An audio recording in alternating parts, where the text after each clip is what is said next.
Mail Tribune's Columnist for a Day. My Blood Flows with Maple Syrup by Richard Hunter.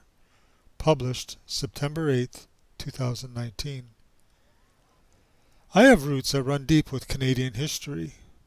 Some would say my veins flow with maple syrup, or they find it cute when I pronounce words like Z instead of Z.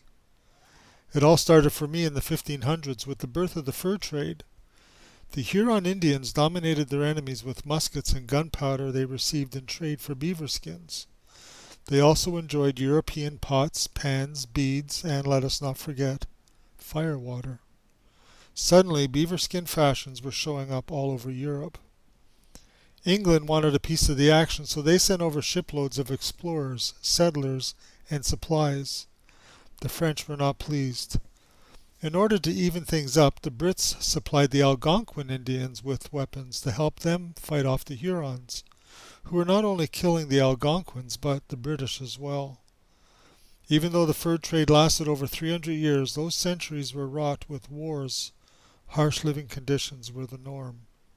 Only the strong survived. The territory was eventually split into two: Upper Canada, British, and Lower Canada, French. But the unrest continued. Something had to give, and it was going to be a winner-take-all contest. The French and Indian War, also known as the 7-Year War, began in 1756, and the tides turned in England's favor during the Battle of Quebec, known as the Battle of the Plains of Abraham. A peace treaty was signed in 1763, uniting the two splintered territories into the Dominion of Canada. Fast forward 300 years and you'll find me, a naive kid with British roots, living in Montreal.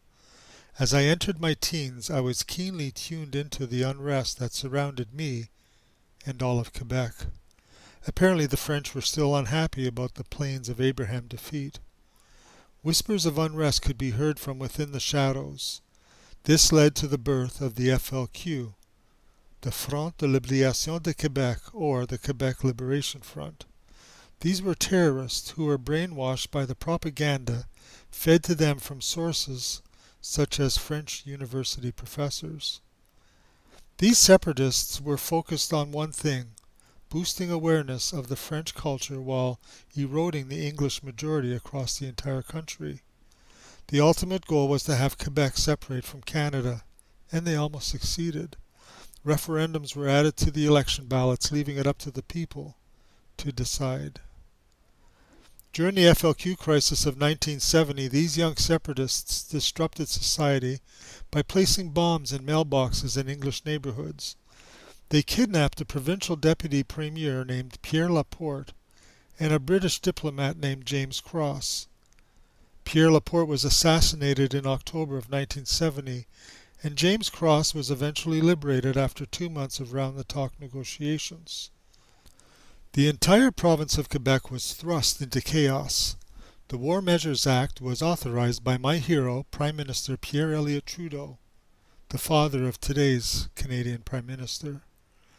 My peaceful English neighborhood, Notre-Dame-de-Grâce, or NDG, was patrolled by army tanks, and all of the police stations were converted into military command centers.